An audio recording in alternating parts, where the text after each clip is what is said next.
पढ़ेंगे जो आपको अभी इससे पहले लेक्चर हुआ था उसमें एटमॉस्फेयर के बारे में यानी वायुमंडल के बारे में हम लोगों ने बात की थी। और अब हम लोग बात करेंगे ओजोन परत के बारे में, और इस टॉपिक से भी क्वेश्चन आता रहता है, तो इसी सारी जितने भी इस टॉपिक से कंफ्यूजन है उनको दूर करेंगे। तो चलिए देखते हैं इसमें।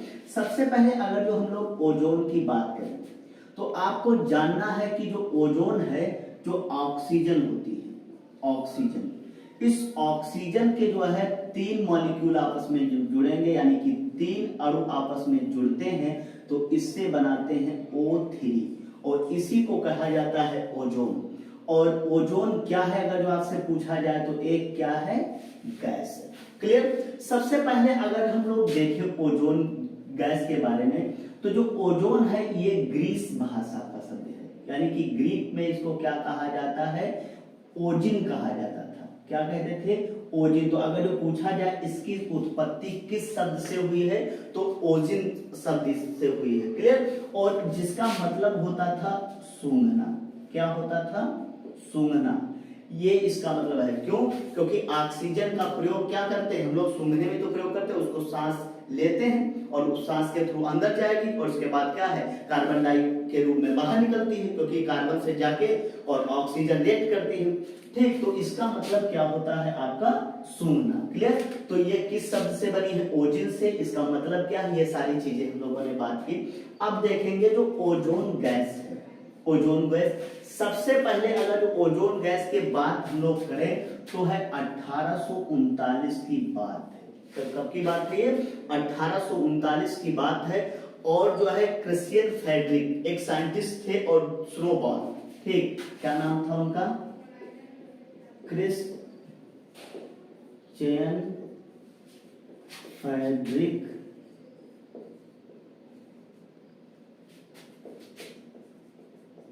बॉल, इन्होंने खोज की थी ओजोन गैस की। पूछी जाए खोज किसने की थी तो ओजोन गैस की खोज 1839 में क्रिश्चियन फेडरिक स्नोबॉल ने की थी। क्लियर है। और ये अगर पूछा जाए कभी कभी साइंटिस्ट को पूछता कहाँ के थे तो ये एक जर्मन वैज्ञानिक थे। क्लियर है। अब देखा जाए सबसे बात, फिर जो है हम लोगों ने क्या किया कि जो है आप लोग एक नाम सुनते हैं डॉप्सन का। किसका नाम सुनते हैं, डॉप्सन का। काफी पेपर में आता है, एक डॉप्सन यूनिट है। ठीक, तो अगर हम लोग उससे पहले, डॉप्सन से भी थोड़ा पहले बात है 1913 की। कब की बात है, 1913 की बात है। और फ्रांस के वैज्ञानिक थे फैब्री चार्ल्स और हेनरी, ठीक, बुसोन। कौन थे तो 1913 में फ्रांस के वैज्ञानिक थे, फ्रांस के वैज्ञानिक, ठीक। तो उनका नाम क्या था, फेडरिक, ठीक, उनका नाम क्या था, फैब्री चार्ल्स, फैब्री चार्ल्स। क्या नाम था, फैब्री चार्ल्स। क्लियर। और दूसरे थे उनका नाम क्या था तो हेनरी बुसोन। क्या नाम था, हेनरी बुसोन। ये 2 साइंटिस्ट थे। इन्होंने क्या बताया कि ओजोन परत के, कहा कि जो ये ओजोन गैस है ये इन्वायरमेंटल में फैलकर इसने क्या किया है, कुछ दायरा एटमॉस्फेयर का कवर कर रखा और एक चादर के रूप में फैली हुई है, तो इसी को ओजोन परत कह देगा। देखिए कंफ्यूज नहीं होंगे, दोनों में बड़ा डिफरेंस है। अगर देखा जाए ओजोन की गैस और परत में डिफरेंस है। यहां पर क्या होता है कि जो ऑक्सीजन की डेंसिटी जब है यानी मॉलिक्यूल पास पास आके और एक चादर नुमा जो है संरचना बना लेते तो उसको ओजोन परत कहा जाता है। तो ओजोन गैस की खोज क्रिश्चियन फेडरिक स्नोबॉल ने की थी और ओजोन परत की खोज के बारे में किसने तो फैब्री चार्ल्स और हेनरी बुसोन, ये फ्रांसीसी वैज्ञानिक थे। क्लियर है। अब हम लोग बात करेंगे, इसी में देखेंगे जो नेक्स्ट है हमारा, उस पर बात करेंगे। बात कर रहे थे हम लोग अगर देखा जाए डॉप्सन की। किसकी बात कर रहे थे, डॉप्सन की। क्लियर। तो हम लोग अभी डॉप्सन के बारे में जानेंगे। सबसे पहले इनके बारे में एक पॉइंट ये आपको जानना कि 1958 से लेकर 1928 से लेकर और 1958 के बीच संसार की अगर बात की जाए पूरे विश्व में तो के बीच विश्व में इन्होंने क्या किया था कि जगह जगह पर ओजोन केंद्र स्थापित किए। ठीक, जिसमें क्या है ओजोन के बारे में जो पूरा क्या है जानकारी दी जाती थी और उसके बारे में बताया जाता था, उसके क्या इंपॉर्टेंस है हमारी लाइफ के लिए और क्या बेनिफिट है, क्या मेरिट है, क्या डेमेरिट, इनके बारे में। और एक पूरा एक नेटवर्क फैला हुआ था पूरे विश्व में और ये नेटवर्क आज भी काम कर रहा है। क्लियर है? तो इन्होंने क्या किया कि बात है जो डॉप्सन थे इन्होंने बताया, ठीक, कि जो है एक स्पेक्ट्रो फोटोमीटर,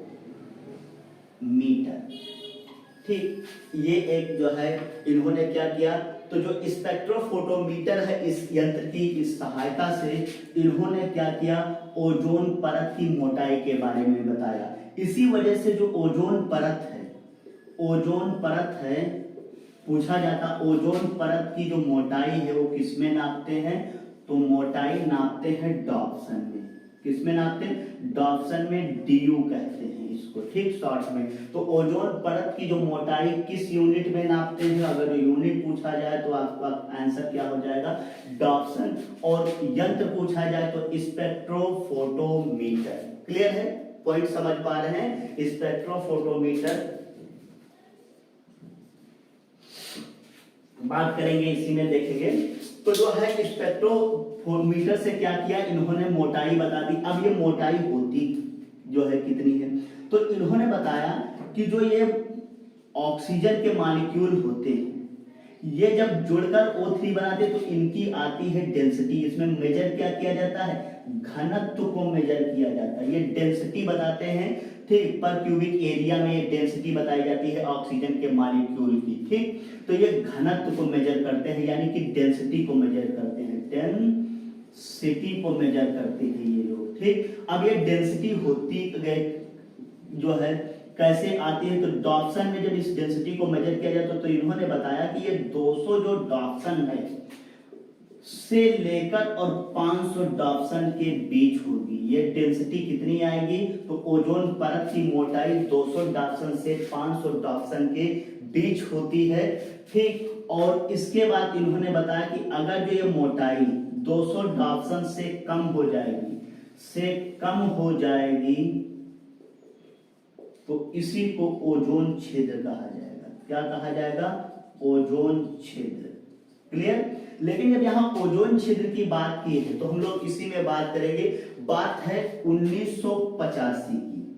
1985 की अगर जो हम लोग बात करें तो फॉरमैन एक साइंटिस्ट थे। कौन थे? फॉरमैन। ये एक वैज्ञानिक थे और इन्होंने सबसे पहले क्या है, दक्षिणी ध्रुव की तरफ जो है ओजोन छिद्र को देखा था। क्लियर? ओजोन छिद्र को जो है इन्होंने कहां देखा था, ठीक, तो ये जो है दक्षिणी ध्रुव पर कहीं कहीं मिलता है, अंटार्कटिका महाद्वीप में ये छिद्र देखा गया। क्लियर? अभी बहुत तेजी से जो है इस पर काम हो रहा है कि ओजोन परत का क्षरण कैसे रोका जाए, ठीक। और इस वजह से 2000 के बाद देखा जाए तो ये आ रहा है कि ओजोन परत में बड़ी तेजी के साथ सुधार हो रहा है। 2000 अगर हम लोग बात करें 30 तक ये बताया गया है कि 1 से लेके और जो है 3% का सुधार जो है इसमें केवल कमी रहेगी। और 2060 तक जिस तरह से कार्य हो रहा है इस पर 2060 तक बिल्कुल फिनिश हो जाएगा, कहीं भी ओजोन छिद्र धरती पर नहीं लगेगा। क्लियर है बात? तो ये सारी चीजें हैं। अब हम लोग इसी में आगे बात करेंगे। उस पर देखा जाए ओजोन गैस हम लोगों ने जो बात की है इस पर बात करेंगे, देखेंगे कि जो है क्या इसके हैं और कैसे क्या है इसका महत्व और क्या इसका जो है हमारे लिए जीवन में ये अपना अहम रोल कैसे अदा करेगी। तो देखेंगे जब हम लोग ओजोन कहते हैं तो इससे पहले जो वीडियो आपको पढ़ाया गया तो हम लोगों ने एक बात की थी इसमें कि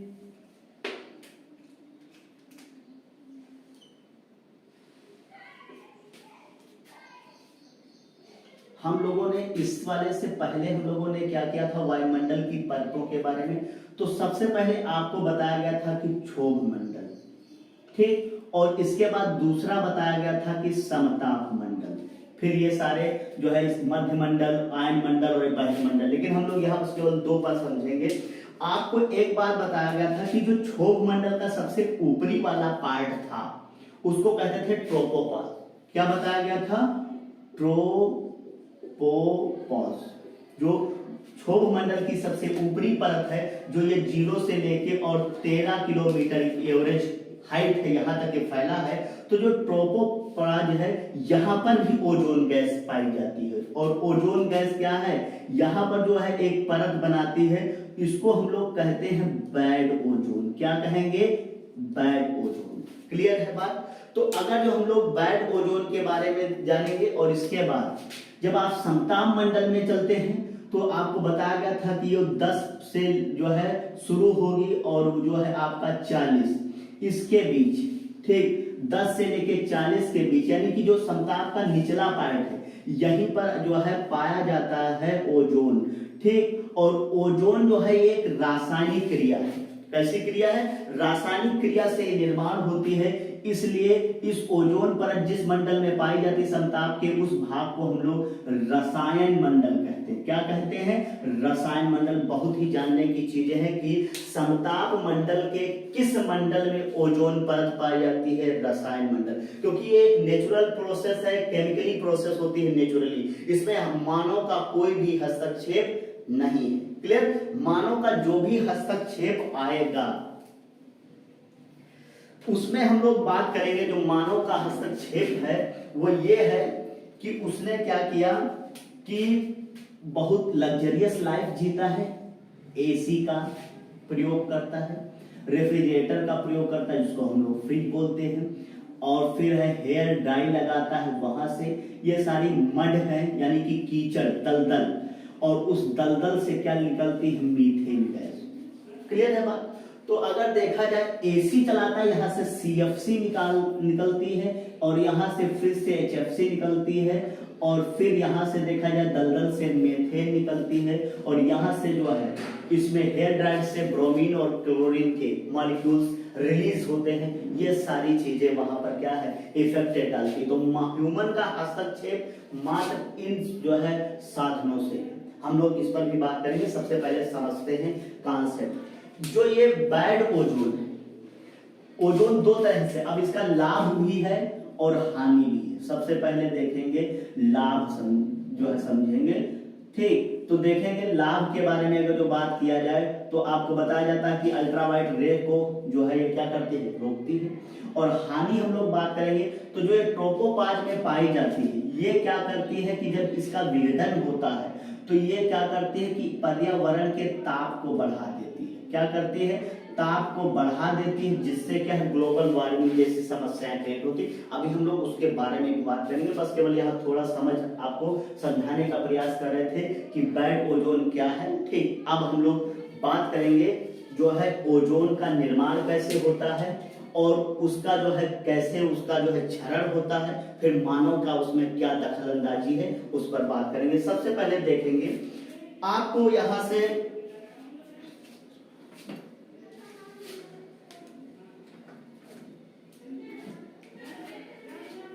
देखेंगे यहां पर सूर्य है। सूर्य का जो प्रकाश है यहां से आपको बताया जाता है कि इलेक्ट्रोमैग्नेटिक वेव्स आती है। ठीक, अगर देखा जाए उन्हीं इलेक्ट्रोमैग्नेटिक वेव्स के साथ आते हैं अल्ट्रावायलेट रेस, ठीक, जिनको कहते हैं पराबैंगनी किरणें। क्लियर? जब ये वहां सूर्य से चलती हैं और इसके बाद ये सब क्या है? जब समताप मंडल में कहा जो ओजोन गैस पाई जाती है ये ओजोन पर, वहां पर आएंगी। क्लियर? और उससे टकराएंगी तो ये सब रासायनिक क्रिया करेंगी। ठीक, ये पराबैंगनी क्या करेंगी? रासायनिक क्रिया करेंगी। क्लियर? अब अगर जो हम लोग अल्ट्रावायलेट रेस की बात करें तो ये अल्ट्रावायलेट जो रेस है वो आपको बताया जाता है ए, बी और सी। तो जो सबसे खतरनाक होती है वो सी होती, दूसरे नंबर पर बी आती है, ये फर्स्ट, ये सेकंड, और थर्ड नंबर पर आपका क्या आता है? ए आता है। क्लियर? तो ये 3 प्रकार की पराबैंगनी किरणें होती हैं। जब ये पहुंचती हैं यहाँ पर ओजोन परत से टकराएंगी तो रिएक्शन करेंगी। तो आपको बताया गया था कि ऑक्सीजन के जो है 3 मॉलिक्यूल जुड़ेंगे तब ये बनती है। तो सबसे पहले की जो है ये बनते कैसे हैं, तो देखेंगे जब सूर्य का प्रकाश नहीं होगा, ठीक समझेंगे, और इसके बाद समान टेम्परेचर होगा, ठीक, टेम्परेचर कांस्टेंट है और लाइट नहीं है, तो वहां पर ऑक्सीजन के मॉलिक्यूल जुड़ेंगे। तो सबसे पहले ऑक्सीजन के मॉलिक्यूल आपस में 2 जुड़ेंगे तो बनाएंगे O2। इसके बाद एक मॉलिक्यूल बाद में फिर जुड़ेगा तो बना देगा O3। क्या बनाएगा? O3। ठीक, अब दिन की प्रोसेस समझ लेते हैं। तो जब यहाँ पर रासायनिक क्रिया समताप मंडल में होती है, इसीलिए इसको क्या कहा जाता है? रसायन मंडल। हम लोगों ने वहां पर बात की थी ना अभी कि जो है ये रसायन मंडल में पाई जाती है। समझ पा रहे हैं क्यों कहते हैं रसायन मंडल? क्योंकि यहाँ पर क्या है, केमिकल प्रोसेस हो रही है। अब क्या होता है, जब केमिकल प्रोसेस होगी, और ये किस कब होगी केमिकल प्रोसेस? ये दिन में है, जब सूर्य खूब गर्मी है, टेम्परेचर है ज्यादा, तो क्या करती है कि ये ऑक्सीजन में टूटेगी और एक मॉलिक्यूल फ्री कर देगी। क्लियर? और जैसे ही वह कहते हैं ना कि जो है एकता में बल है, अभी 3 मॉलिक्यूल जुड़े थे, अब एक फ्री हो गया। जैसे एक मॉलिक्यूल फ्री होगा, बस कहते हैं कमजोर को हर आदमी दबाने की कोशिश करता है, तुरंत यहाँ पर क्या है दबाने। हर जो मॉलिक्यूल यहाँ एनवायरमेंटल में जो है मानव जो है निर्मित जितने भी ये प्रोडक्ट है आ रहे हैं, ये अपना प्रेशर शुरू करते हैं। लेकिन पहले हम लोग एक प्राकृतिक घटना, ये जो हम आपको बता रहे हैं ये प्राकृतिक घटना है और इसमें मानव का कोई हस्तक्षेप नहीं। अब समझेंगे इसमें O3 जो है, तो ये क्या करेगा, O2 में टूट जाएगा और एक मॉलिक्यूल फ्री हो जाएगा। फिर क्या करेगा, जब ये मॉलिक्यूल फ्री हो जाएगा, इसी को कहते हैं ओजोन क्षरण कहा जाता है। ये है नेचुरल प्रोसेस, इसमें कोई नुकसान अभी नहीं है क्षरण में। क्लियर है? आप देखिए सूर्य हमेशा क्या पृथ्वी घूम रही है, तो आपको पता है कि जो है धरती 23.5 डिग्री झुकी है और इसके बीच से इक्वेटर लाइन गुजरी। तो जब ये धरती, इसके बीच से एक ज्यामिति लाइन, अब क्या करता है, पूर्वी गोलार्ध और पश्चिमी गोलार्ध में पृथ्वी बटी हुई। किसमें बटी हुई है? इस तरह से हम लोग बात करें तो ये पूर्वी गोलार्ध, ये पश्चिमी है। अब सूर्य जो है यहाँ पर फिक्स है, धरती क्या कर रही है, पश्चिम से पूर्व घूमेगी, तो ये पार्ट पहले आएगा। अब यहाँ पर दिन है, तो यहाँ पर क्या है, ये प्रोसेस चलेगी केमिकल रिएक्शन में, ऑक्सीजन और जो है इसमें में फ्री होगा। क्लियर? तो ये दिन में क्षरण शुरू है। जैसे ये घूम जाएगा, अब सूर्य क्या, ये वाला पूर्व पश्चिमी वाला पार्ट सूर्य के सामने आएगा, तो यहाँ पर क्या हो जाएगी, रात हो जाएगी। तो रात में फिर क्या हो जाएंगे, O2 और O फिर मिलकर क्या बनाएंगे, O3। O और O2 मिलाकर क्या बना रहे हैं, O3।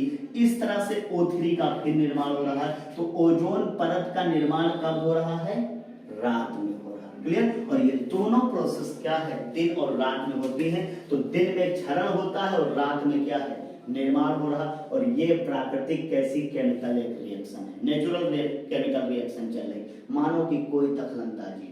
अब देखिए क्या क्या हो रहा है। लेकिन अब यहां से घाटा कैसे शुरू होगा? अब ह्यूमन बींग्स क्या कर रहा है, यहां से चलाएगा AC और यहां से चलाएगा वो साथ में रेफ्रिजरेटर यानी फ्रिज, हेयर ड्राई, ये बहुत सारे जो है साधनों का प्रयोग कर रहा है। तो यहां से निकल रही है CFC, यहां से निकल रही HFC। हम लोग अभी आपको वायुमंडल में प्रदूषण करने वाले घटकों के बारे में इससे वाले पहले वीडियो में बात की थी, वही अब घटक यहाँ शुरू। इसके बाद देखेंगे यहाँ पर दलदल खूब होता है, तो यहाँ से मीथेन जा रहे हैं, यहाँ से NOx, ठीक, नाइट्रोजन ऑक्साइड। जो ये नाइट्रोजन ऑक्साइड है यही जाके यहाँ जो है ट्रोपोपॉज में ओजोन का निर्माण कर रही है। और इसीलिए इसको बैड क्यों कहते हैं, क्योंकि ये निर्माण करेगी तो टेम्परेचर बढ़ाएगी और कुछ नहीं। इसी वजह से ग्लोबल वार्मिंग जैसी समस्या यहाँ पर क्रिएट होगी। क्लियर? इसलिए इसको बैड कहते हैं। अब देखेंगे तो ये जब पहुंच जाएंगे तो फिर से यहाँ पर अब एक तो केमिकल जो प्राकृतिक ने जो दिन में हो रहा था वो थी प्राकृतिक घटना, और अब ये शुरू हो जाएगी मानव निर्मित एक घटना शुरू हो जाएगी। यानी कि एक सब देखा जाए कि अब 2 पार्टों के बीच में गेहूं पिस रहा, साबुत नहीं बचेगा। ऊपर से भी एक प्रोसेस हो रही प्राकृतिक और इधर से मानव, इसी वजह से ओजोन क्षेत्र हुआ। क्लियर? अब हम लोग समझेंगे।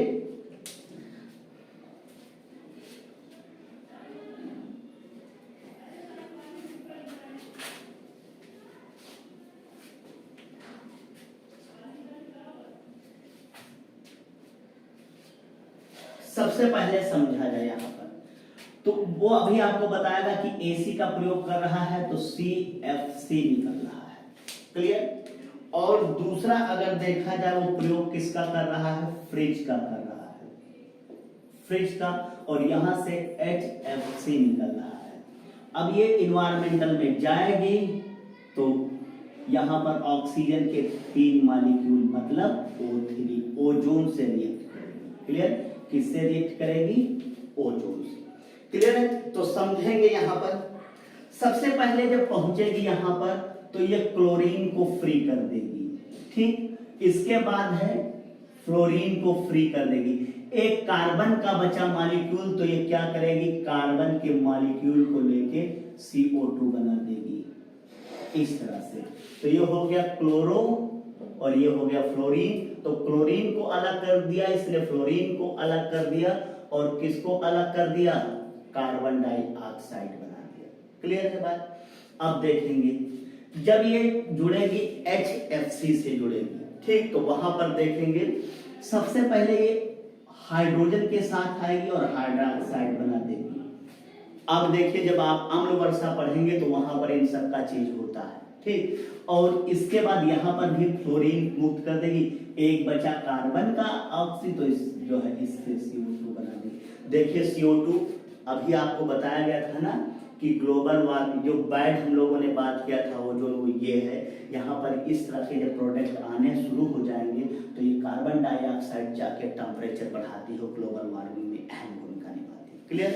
अब देखेंगे जो ये CFC है और HFC है, ये दोनों क्या है, जब 1 टन जो CFC है वो बराबर जाके 5000 टन CO2 के बराबर हो जाती है, CO2 के बराबर हो जाती है, यानी कि इतना जाके कार्बन डाइऑक्साइड को उत्पन्न करेगी। क्लियर है बात?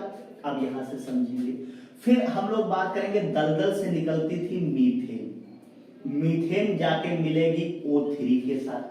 अब ये क्या काम करेगी, तो देखेंगे सबसे पहले कार्बन के ऑक्सीजन के 2 मॉलिक्यूल कार्बन के साथ जुड़ेंगे और बनाएंगे CO2। समझ पा रहे हैं?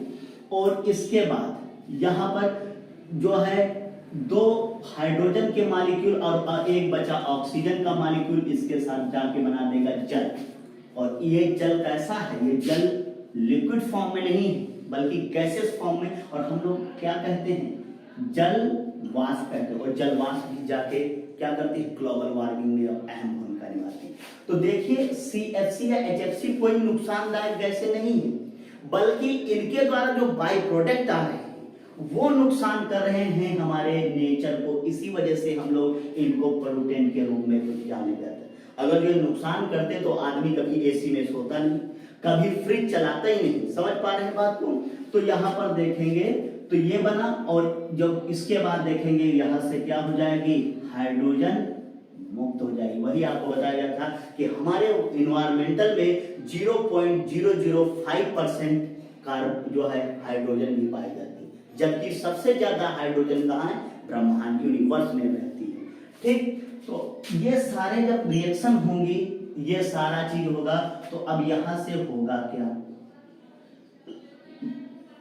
और ये ओजोन खत्म। जब ओजोन खत्म तो हम लोग इसी को ओजोन क्षरण कह देंगे या ओजोन छिद्र कह देते हैं, इंग्लिश में ओजोन लेयर डिप्रेशन बोल देते हैं। क्लियर है बात? जब ओजोन छिद्र होगा, ठीक, तो इससे इफेक्टेड क्या रहेगा। अब ये दक्षिणी ध्रुव की तरफ क्यों है, क्योंकि धरती का जो झुकाव है वो क्या रहता, 23.5। तो सूर्य के सबसे इक्वेटर लाइन पर हमेशा सूर्य का प्रकाश चमकता है, और सूर्य का जो मोशन रहता है वो हमेशा कर्क, भूमध्य और मकर के बीच रहता है।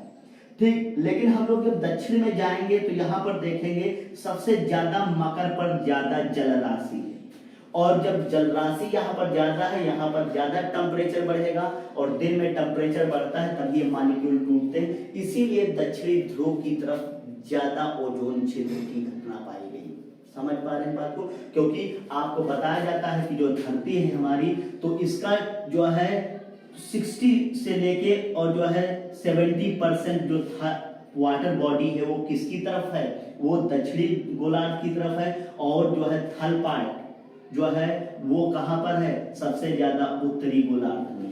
तो जल राशि सबसे ज्यादा कहां पर, वही कहीं कहीं की बुक्स में 80% मिलता है कि वाटर बॉडी दक्षिण ध्रुव की तरफ है। समझ पा रहे? तो जल वाष्प यहाँ से क्रिएट होगी, और चूंकि अगर देखा जाए 20% ही थल पार्ट क्या है दक्षिणी गोलार्ध में, क्योंकि ये बीचों बीच है इक्वेटर लाइन, ऊपर थल पार्ट है, नीचे पानी है, इसी वजह से फिर मकर रेखा भी है, और ऊपर जाएंगे तो केवल कर्क रेखा। तो ऊपर धरती का मौसम कम है, नीचे ज्यादा क्योंकि ये झुकी हुई है, तो यहाँ पर ज्यादा इंक्लिनेशन की वजह से दबाव, सूर्य के टेम्परेचर का जो है यहाँ पर इफेक्ट देखने को मिलता है। इसलिए दक्षिणी ध्रुव पर जलवाष्प ज्यादा आएगी, टेम्परेचर बढ़ेगा दिन में, तो ये प्रोसेस होगी, इसी वजह से दक्षिणी ध्रुव पर ज्यादा जो है छिद्र देखने को मिलेगा। क्लियर? चलिए आगे समझते हैं इस बात को।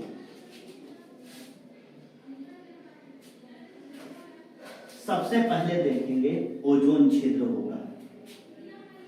तो ओजोन जब छिद्र होगा तो इसमें एक चीज निकल के ये सामने आई कि जो है जब ये अल्ट्रावाइट रे, जो पराबैंगनी किरणें आपको बताई, धरती तक डायरेक्ट चल जाएंगी, क्योंकि अब क्या है, जो ये केमिकल प्रोसेस हो रही है, ये क्या हो रहा है, आधा केमिकल प्रोसेस ये कवर कर रही है, आधा केमिकल प्रोसेस है। तो अल्ट्रावायलेट जब है रे नीचे आएंगे तो यहाँ पर फैलेगा रेडिएशन। क्या फैलेगा? रेडिएशन फैलेगा। ठीक, जिससे क्या होगा, इसके इफेक्ट क्या होंगे? सबसे पहले अगर देखा जाए जो मानव है या पौधे हैं, प्लांट्स, ठीक, या ह्यूमन बीइंग्स हैं, तो यहां पर अगर जो हम लोग बात करें तो जो मानव की त्वचा है ये क्या हो जाएगी, इसके रेडिएशन से इफेक्ट होगी, झुलस जाएगी, और उसी को हम लोग कह देंगे कैंसर। तो मानव में त्वचा कैंसर होने का खतरा। पौधे जैसे इसमें हम लोग बात करें जो सॉफ्ट वुड होते हैं, जो पौधे जिनकी लकड़ियां बहुत ही मुलायम होती है, हार्ड वाले नहीं, तो ऐसे में जो सॉफ्ट वुड होंगे तो इसमें क्या है, और सॉफ्ट वुड सबसे ज्यादा कैसे वनों में, इनको कहते हैं कॉनिकल फॉरेस्ट। क्या कहते हैं? Conical forest. हिंदी में कहते हैं शंकुधारी वन। क्या कहते हैं? शंकुधारी वन। ऐसे इनके भी प्लांट्स इफेक्टेड होंगे। ठीक, और जो है, और इन दोनों में क्या हो जाएगा, रेडिएशन की वजह से जीन में भी इफेक्ट आएगा। क्लियर? और अगर जो जीन में परिवर्तन होता है तो क्या होता है, शरीर में विकार पैदा हो जाते हैं। ठीक, और हम लोगों को बताया जाता है ना कि वो जो 23वां जोड़ा होता है लास्ट वाला, उसमें अगर जो कहीं कुछ डिस्टरबेंस हुआ तो कभी कभी व्यक्ति में अंग ज्यादा बढ़ जाते हैं, व्यक्ति अपनी हाइट से ज्यादा लंबा हो जाएगा, कभी कभी कम होगा तो बॉडी का कोई पार्ट का कोई अंग कम रह जाएगा, तो उसी को विकलांगता कहते हैं। तो उसमें क्या है, इसको शारीरिक विकार बोलते हैं। तो शरीर में विकार उत्पन्न हो जाएंगे, किसकी वजह से? जीन की वजह से, डीएनए इफेक्टेड हो जाएगा। क्लियर है बात? तो ये सारे इफेक्ट होते हैं ओजोन छिद्र से। अगला बात, अभी आपको यहाँ समझ में कुछ आ रहा होगा, जब भैया यहाँ कार्बन डाइऑक्साइड फ्री हो रहा है, यहाँ पर देखेंगे जलवाष्प खूब बन रहा है, इससे क्या होगा, पर्यावरण का तापमान भी क्या हो जाएगा, बढ़ जाएगा, तापमान भी बढ़ेगा।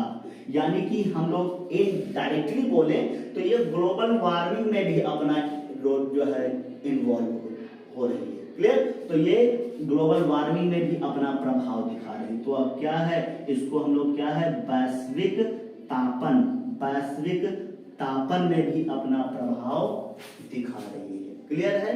तो हम लोगों ने देखा जाए इसके लिए क्या किया गया। अब ये सारी चीजें हैं, तो सबसे पहले जब कोई समस्या आती है, ठीक, तो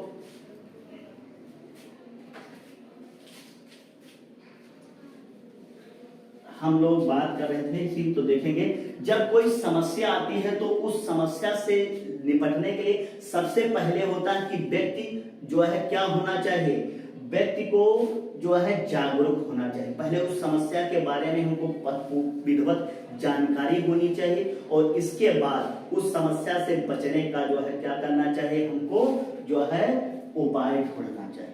क्लियर? तो इसके लिए क्या किया गया, तो इसके लिए बात है ठीक 16 सितंबर की, ठीक, और 1987 की बात है, 1987 की बात है।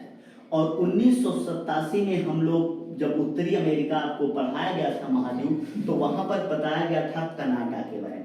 तो और जो है अगर हम लोग बात करें, ओरिएंटो झील से एक नदी निकलती, उसका नाम है सेंट लॉरेंस। क्या नाम है? सेंट लॉरेंस, ये नदी है। इसी सेंट लॉरेंस नदी में एक द्वीप है और उसको कहते हैं मॉन्ट्रियल। क्या कहते हैं? मॉन्ट्रियल। ठीक, क्या कहा जाता है? तो मॉन्ट्रियल कहा जाता है। और यहां पर जो है क्या किया गया, ओजोन को संरक्षित करने के लिए यहां पर एक सम्मेलन हुआ, इसीलिए इसको बोल देते हैं मॉन्ट्रियल प्रोटोकॉल। क्लियर है? और इसमें क्या किया गया, ओजोन परत के संरक्षण की बात की गई, ओजोन परत के संरक्षण की बात कही गई। क्लियर है? तो ये पूछा जाता है कि जो है मॉन्ट्रियल प्रोटोकॉल किससे संबंधित है, तो ओजोन परत के। और ये 16 सितंबर की बात है, इसी वजह से 16 सितंबर को ओजोन दिवस मनाया जाता है। ओजोन दिवस, इसका मेन मतलब है कि लोगों को जागरूक करना। समझ पाए ना? कोई समस्या आती तो सबसे पहले जागरूक होना जरूरी, फिर उसका। तो क्या किया गया, इसीलिए लोगों को जागरूक करने के लिए 16 सितंबर के जो दिन का जो दिन है, इसको एक दिवस के रूप में मनाया जाना है। ठीक, तो अगर हम लोग बात करेंगे, इसी में देखेंगे तो 16 सितंबर को ओजोन दिवस मनाया जाता है। क्लियर? अगर जो हम लोग बात करें इसी में, ठीक, इससे पहले अगर देखा जाए कि 1987 से भी पहले हम लोग थोड़ा बात कर लें, तो बात है 1985,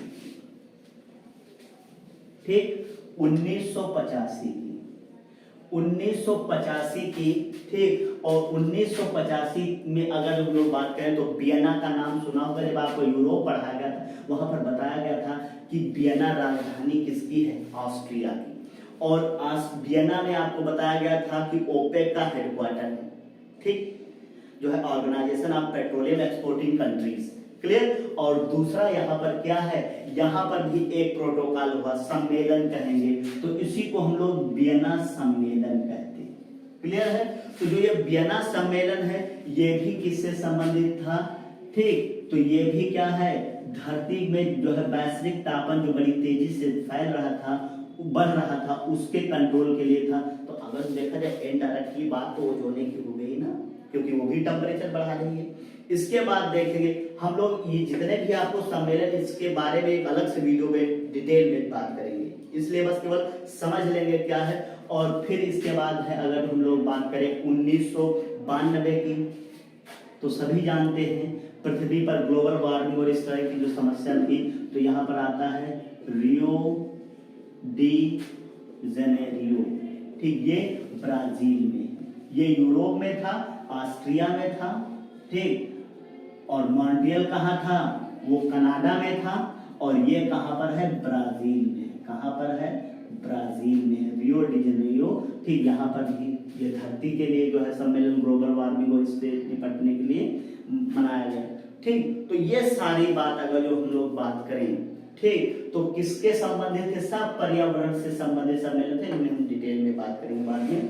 तो आपको यहाँ से ये केवल समझना है, ठीक। एक क्वेश्चन पूछा गया था सिविल सर्विसेज में कि बताइए जब सीएफसी ओजोन से रिएक्ट करती है तो सबसे ज्यादा रिलीज कौन करती है, तो वहां सबसे ज्यादा कार्बन डाइऑक्साइड और दूसरे नंबर पर फ्लोरीन को रिलीज करेगी। क्लियर, ठीक। लेकिन अगर देखा जाए परसेंटेज में, पर घनत्व की अगर बात किया जाए, तो उसी में नाम आता है फ्लोरीन का। वहां पर फ्लोराइड्स करके ऑप्शन में था, तो आप फ्लोराइड्स फर्स्ट पर करेंगे और ये सेकंड पे करेंगे, क्योंकि ये थोड़ा अदर जो है इसमें सोर्सेस भी शामिल हैं, इसी वजह से परसेंट में यहाँ पर थोड़ा कंफ्यूजन बना रहता है कि अदर सोर्सेज जैसे वाहन व्हीकल्स ये भी काल कारखाने, इसलिए तो इस प्रोसेस में सबसे ज्यादा फ्लोराइड गैस रिलीज होती है, फिर जो है कार्बन डाइऑक्साइड और तीसरे नंबर पर क्लोरीन आती है। क्लियर? इस तरह से ऑप्शन में अगर जो रहता है तो आप फ्लोराइड को पहला और फिर उसको, ठीक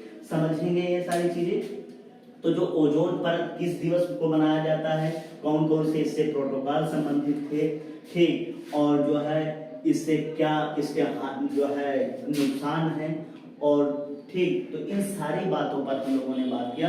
और आपको बस ये आप एक बार वीडियो को अच्छे से देखेंगे, नोट्स बना लेंगे, और आई होप 1 नंबर आपका इस टॉपिक से बिल्कुल क्लियर हो जाएगा। ठीक, तब तक के लिए धन्यवाद।